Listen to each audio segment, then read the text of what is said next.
Hello all, ഇന്ന് ഞാൻ ഒരു ഡിഫറെൻറ്റ് ടോപ്പിക്കിനെ കുറിച്ചാണ് സംസാരിക്കാൻ വന്നിട്ടുള്ളത്.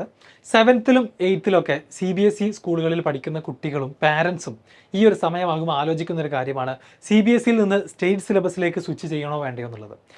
പല കാരണങ്ങൾ കൊണ്ട് തന്നെ ഈ ഒരു സമയമാകുമ്പോൾ കുട്ടികൾ ആലോചിച്ച് തുടങ്ങും. ചില കാരണങ്ങളെന്ന് പറയുന്നത് ഇപ്പം സ്റ്റേറ്റ് സിലബസിലേക്ക് എത്തിക്കഴിഞ്ഞാൽ കുറച്ചും കൂടെ എളുപ്പത്തിൽ മാർക്ക് വാങ്ങാൻ പറ്റും എന്നുള്ളതാണ്.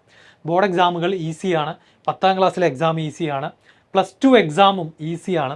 അതുകൊണ്ട് തന്നെ സ്റ്റേറ്റ് സിലബസിലേക്ക് പോയി കഴിഞ്ഞാൽ നമുക്ക് നമ്മുടെ മാർക്ക് കൂട്ടാൻ പറ്റും. നമുക്ക് ചിലപ്പോൾ വിവരം കൂടിക്കൊള്ളണമെന്നില്ല, നോളജ് കൂടണം എന്നൊരു നിർബന്ധമില്ല, പക്ഷേ മാർക്ക് കൂടും. പെർസെൻറ്റേജ് നോക്കുകയാണെന്നുണ്ടെങ്കിൽ നമുക്ക് കുറച്ചുകൂടെ നല്ല മാർക്ക് കിട്ടും. ഇതാണ് ഒരു കാരണം.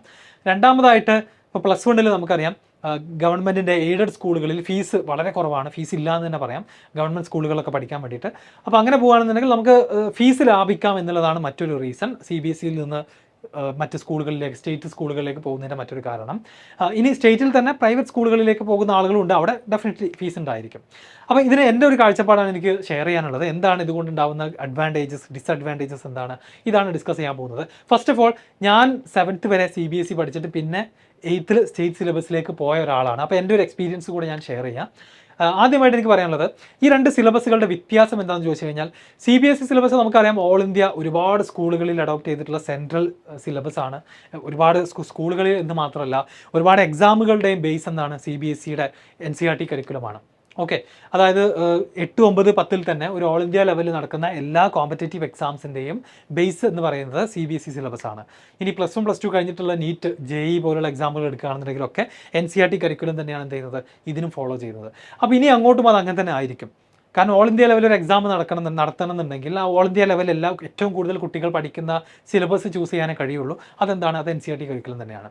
ഓക്കെ, ഇനി സ്റ്റേറ്റ് സിലബസിലേക്ക് വരികയാണെന്നുണ്ടെങ്കിൽ നമുക്കറിയുന്ന ഒരു കാര്യമാണ്, സ്റ്റേറ്റ് സിലബസിൽ ഒരുപാട് കുട്ടികൾ പഠിക്കുന്നുണ്ട് കേരളത്തിലെ കണക്ക് നോക്കുകയാണെങ്കിൽ ഇപ്പോൾ 10ാം ക്ലാസ് കംപ്ലീറ്റ് ചെയ്യുന്നതിൽ ഒരു 4,30,000-ഓളം കുട്ടികൾ സ്റ്റേറ്റ് സിലബസും ഒരു 40,000 അല്ലെങ്കിൽ 50,000 കുട്ടികളാണ് CBSEയിലുള്ളത്. എന്നുവെച്ചാൽ ഏകദേശം ഒരു 85-90% കുട്ടികളും പഠിക്കുന്നത് കേരള സ്റ്റേറ്റ് സിലബസിലാണ്. ആക്ച്വലി കേരളത്തിലെ കാര്യമാണ് ഞാൻ പറയുന്നത്. ബാക്കി കുറച്ച് കുട്ടികൾ മാത്രമാണ് CBSEയിലും മറ്റ് സിലബസുകളിലൊക്കെ പഠിക്കുന്നുള്ളൂ. അപ്പോൾ ഇതിൻ്റെ സിലബസിൻ്റെ ഉള്ളിലേക്ക് നമ്മൾ ഇറങ്ങി ചെല്ലുകയാണെന്നുണ്ടെങ്കിൽ ഒരു കാര്യം വളരെ വ്യക്തമാണ്. CBSEയിലെ മാത്തമാറ്റിക്സ് എന്ന് പറഞ്ഞു കഴിഞ്ഞാൽ അത് സ്റ്റേറ്റിനേക്കാളൊക്കെ എത്രയോ ബെറ്ററാണ്. അത് കുറച്ചുകൂടെ പ്രോബ്ലംസ് ഓറിയൻറ്റഡ് ആണ്. മാത്തമാറ്റിക്സ് നമുക്കറിയാം കുറേ കാര്യങ്ങൾ കാണാതെ പഠിക്കുകയോ അല്ലെങ്കിൽ പാടി പഠിക്കുന്ന ഒരു സബ്ജക്റ്റ് അല്ല. അത് നമ്മൾ പ്രോബ്ലംസ് ചെയ്ത് ആ ഒരു റിഗറസ് ആയിട്ടുള്ള ആ ഒരു ആക്ടിവിറ്റിയിലൂടെ ഇൻട്രസ്റ്റ് ഒക്കെ ജനറേറ്റ് ചെയ്ത് പഠിക്കുന്ന ഒരു സബ്ജക്റ്റ് തന്നെയാണ്. അല്ല, നമുക്ക് എല്ലാ കാര്യങ്ങളും മാത്സിൽ പഠിക്കുന്ന എല്ലാ കാര്യങ്ങളും നമുക്ക് ചുറ്റും നോക്കുമ്പോൾ കാണാനൊന്നും ചിലപ്പോൾ കഴിഞ്ഞോളുന്നില്ല. സയൻസ് ഒന്നും പോലെ അല്ലെങ്കിൽ സോഷ്യൽ സയൻസ് പോലെ നമുക്ക് ഒരുപാട് കാര്യങ്ങൾ റിലേറ്റ് ചെയ്തിട്ട് കറണ്ട് അഫയേഴ്സുമായിട്ടൊക്കെ റിലേറ്റ് ചെയ്യാനൊന്നും ചിലപ്പോൾ കഴിഞ്ഞോളുന്നില്ല. മാത്തമാറ്റിക്സിലെ പല കാര്യങ്ങളും നമ്മൾ മാത്സ് എന്ന് പറയുന്ന ആ ഒരു കോർ സബ്ജക്റ്റ് ഡെപ്തിൽ പഠിക്കാൻ വേണ്ടിയിട്ട് തന്നെയാണ് പഠിക്കുന്നത്, അതിലെ ക്വസ്റ്റ്യൻസ് ചെയ്യുന്നത്. അപ്പോൾ ആ ഒരു രൂപത്തിൽ തന്നെ ടെക്സ്റ്റ് ബുക്കൊക്കെ ഡിസൈൻ ചെയ്തിട്ടുള്ളത് ഏതിലാണ്? അത് നമ്മുടെ CBSE സിലബസിലാണ്. അതുകൊണ്ട് തന്നെ CBSE സിലബസിലാണ് കുറച്ചും കൂടെ കുട്ടികൾക്ക് മാത്തമാറ്റിക്സ് പ്രോബ്ലംസ്, ലെവൽ കൂടിയ ക്വസ്റ്റ്യൻസ് അടക്കം, മിസലേനിയസ് എക്സസൈസസ് പോലെ, എക്സംപ്ലർ ക്വസ്റ്റ്യൻ ബാങ്ക് പോലെയുള്ള സംഭവങ്ങളൊക്കെ അവൈലബിൾ ആണ് CBSE സ്റ്റുഡൻസിന്.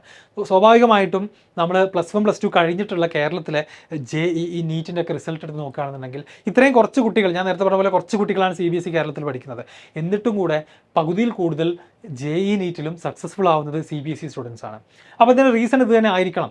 സിലബസ് CBSE സിലബസ് ആണ് എക്സാമുകളിൽ ഫോളോ ചെയ്യുന്നത്.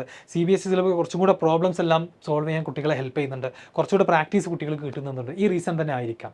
നിങ്ങളപ്പോൾ ആലോചിക്കേണ്ട ഒരു കാര്യം ഇതാണ്, നമുക്ക് 10th കഴിഞ്ഞിട്ട് +1-ൽ പെട്ടെന്ന് സീറ്റ് കിട്ടും, ഗവൺമെൻറ് സീറ്റ് കിട്ടും, ഫീസ് കുറഞ്ഞ് സീറ്റ് കിട്ടും, മാർക്ക് കൂടുതൽ കിട്ടും. ഈ കാരണങ്ങൾ കൊണ്ടൊക്കെ നമ്മൾ സ്റ്റേറ്റിലേക്ക് പോവുകയാണെന്നുണ്ടെങ്കിൽ നിങ്ങൾക്ക് നഷ്ടപ്പെടാൻ പോകുന്ന ഒരു കാര്യം എന്ന് പറയുന്നത് മാത്തമാറ്റിക്സിലെ നിങ്ങളുടെ എബിലിറ്റി ആയിരിക്കും. സ്റ്റേറ്റ് സിലബസിൻ്റെ മാത്തമാറ്റിക്സിൻ്റെ ടെക്സ്റ്റ് ബുക്കും അതുപോലെ തന്നെ CBSEയുടെ ടെക്സ്റ്റ് ബുക്ക്, അതുപോലെ തമിഴ്നാട് ഗവൺമെൻറ്റിൻ്റെ ടെക്സ്റ്റ് ബുക്ക്, ഇതെല്ലാം ഞങ്ങൾ എന്ത് ചെയ്യാറുണ്ട്, ഞങ്ങളുടെ അക്കാഡമിക് പർപ്പസിന് വേണ്ടിയിട്ട് റെഫർ ചെയ്യാറുണ്ട്. അപ്പോൾ അതിൽ നിന്ന് കാണുന്നൊരു കാര്യം ഇത് തന്നെയാണ്, നമ്മുടെ കേരളത്തിലെ സ്റ്റേറ്റ് സിലബസിൻ്റെ മാത്തമാറ്റിക്സ് വളരെ വീക്കാണ് അല്ലെങ്കിൽ ലോ ലെവലാണ്. അപ്പോൾ ആ ഒരു ലെവലിലേക്കായിരിക്കും നിങ്ങൾ പോവുക, ആ ഒരു എക്സാമുകൾക്ക് വേണ്ടിയിട്ടായിരിക്കും പ്രിപ്പയർ ചെയ്യുക. ഇപ്പോൾ നിങ്ങളുടെ സ്റ്റേറ്റ് സിലബസിൽ പഠിക്കുന്ന കുട്ടികളുണ്ടെങ്കിൽ ചോദിച്ചാൽ അറിയാം, അവരാകെ തലേന്ന് ദിവസം ഒരു 2-3 ദിവസം മാത്രമേ പഠിക്കാറുള്ളൂ. കാരണം കഴിഞ്ഞൊരു 4 വർഷം ചോദിച്ച അതേ ചോദ്യങ്ങൾ തന്നെയാണ് ഇനിയും എക്സാമുകൾക്ക് ഇങ്ങനെ ആവർത്തിച്ചു കൊണ്ടേയിരിക്കുന്നത്. അപ്പോൾ കുട്ടികൾക്ക് ഒരു പേടിയില്ല, ഒരു സീരിയസ്നെസ്സും ഇല്ല. സിമ്പിളായിട്ട് കുറച്ച് ലൈവ് ക്ലാസ്സുകൾ കണ്ടു കഴിഞ്ഞാൽ എന്ത് ചെയ്യാൻ പറ്റും, സ്കൂളിലെ എക്സാമിന് സ്റ്റേറ്റ് സിലബസിൽ അത്യാവശ്യം മാർക്ക് വാങ്ങാൻ പറ്റും, ഈവൻ A+ തന്നെ വാങ്ങാൻ പറ്റും. അപ്പോൾ അതുകൊണ്ട് കുട്ടികൾക്ക് നഷ്ടപ്പെടുന്നത് സീരിയസ് ആയിട്ട് പഠനത്തെ അപ്രോച്ച് ചെയ്യാനുള്ളൊരു അവസരം നിസ്സാരമാണ്. സ്കൂളിൽ പോയിട്ട് ശ്രദ്ധിക്കാതിരിക്കാം, സ്കൂളിലെ ടീച്ചർമാരെ മൈൻഡ് ചെയ്യാതിരിക്കാം, സ്കൂളിൽ നടക്കുന്ന എക്സാമുകൾ അത് മൈൻഡ് ചെയ്യേണ്ട ആവശ്യമില്ല. ശരിക്കും ഒരു ബോർഡ് എക്സാം വരുമ്പോൾ മാത്രം എന്ത് ചെയ്താൽ മതി, കുറച്ച് എന്തെങ്കിലുമൊക്കെ തട്ടിക്കൂട്ടി പോയി കഴിഞ്ഞാൽ തന്നെ കഴിഞ്ഞ ഒരു 2 കൊല്ലത്തെ ക്വസ്റ്റ്യൻ പേപ്പർ നോക്കി കഴിഞ്ഞാൽ തന്നെ അത്യാവശ്യം മാർക്ക് കിട്ടുന്നുള്ളൊരു അവസ്ഥയാണ് സ്റ്റേറ്റ് സിലബസ്. അപ്പോൾ ആ ഒരു സീരിയസ്നെസ് കുട്ടികളിൽ നിന്ന് നഷ്ടപ്പെട്ടു പോകും എന്നുള്ളതാണ് ഡിസഡ്വാൻറ്റേജസ്. എന്നാൽ അഡ്വാൻറ്റേജസ് എളുപ്പത്തിൽ മാർക്ക് കിട്ടും, പിന്നെ 10th കഴിഞ്ഞിട്ട് +1 സീറ്റ് കിട്ടാൻ എളുപ്പമാണ്. ഇതൊക്കെയാണ് സ്റ്റേറ്റ് സിലബസിലേക്ക് മാറുന്നത് കൊണ്ടുള്ള അഡ്വാൻറ്റേജസ്. ഓക്കെ, അപ്പോൾ ഇത് രണ്ടും അനലൈസ് ചെയ്തിട്ട് ഈ 2 കാര്യങ്ങളെല്ലാം കൺസിഡർ ചെയ്തിട്ട് വേണം ഈ ഒരു ഡിസിഷൻ എടുക്കാൻ എന്നുള്ളത് നിങ്ങൾ പ്രത്യേകം എന്ത് ചെയ്യണം, ആലോചിച്ച് ചെയ്യണം. ഓക്കെ, അപ്പോൾ ഞാനൊക്കെ 7th കഴിഞ്ഞിട്ട് 8th സ്റ്റേറ്റ് സിലബസിലേക്ക് മാറി. അപ്പോൾ ഇനീഷ്യലി മാറുന്ന സമയത്ത് എല്ലാവർക്കും ഒരു ബുദ്ധിമുട്ടുണ്ടാകും. അത് തിരിച്ചങ്ങോട്ടും നമ്മൾ സിലബസ് പെട്ടെന്ന് മാറുമ്പോൾ ഏതൊരു കുട്ടിക്കും ബുദ്ധിമുട്ടുണ്ടാകും. പക്ഷെ അതൊക്കെ കഴിഞ്ഞിട്ട് കംപ്ലീറ്റ് ചെയ്തതിന് ശേഷം +1 എത്തിയപ്പോഴാണ് മനസ്സിലായത് കുറച്ചുകൂടെ പ്രോബ്ലംസ് ഓറിയൻറ്റഡ് ആയിട്ട് പഠിക്കുന്ന ആളുകൾക്കാണ് കോമ്പറ്റേറ്റീവ് എക്സാംസിന്, എൻട്രൻസ് എക്സാമുകൾക്കൊക്കെ സ്കോപ്പ് ഉള്ളതെന്ന് ഞാൻ പിന്നീട് റിയലൈസ് ചെയ്യുകയും പിന്നീട് ഒരുപാട് വർക്ക് ചെയ്തിട്ടാണ് നല്ല എക്സാമുകളൊക്കെ ക്രാക്ക് ചെയ്യാൻ സാധിച്ചിട്ടുള്ളത്. ഓക്കെ, അപ്പോൾ ഇതിനെക്കുറിച്ച് നിങ്ങളുടെ അഭിപ്രായം, നിങ്ങളുടെ കൺസേൺസ്, ഡൗട്ടുകളൊക്കെ ഉണ്ടെങ്കിൽ കമൻറ്റിൽ രേഖപ്പെടുത്തുക. ആൻഡ് 7th, 8th, 9th പഠിച്ചിട്ട് CBSE നിന്ന് സ്റ്റേറ്റിലേക്ക് മാറാൻ ആഗ്രഹിക്കുന്ന നിങ്ങളുടെ ഫ്രണ്ട്സോ ക്ലാസ്മേറ്റ്സോ ആരെങ്കിലുമൊക്കെ ഉണ്ടെങ്കിൽ, ഫാമിലിയിലൊക്കെ ആരെങ്കിലും ഉണ്ടെങ്കിൽ അവർക്ക് എന്ത് ചെയ്യുക, ഈ വീഡിയോ ഷെയർ ചെയ്ത് കൊടുക്കാം. Okay, thank you.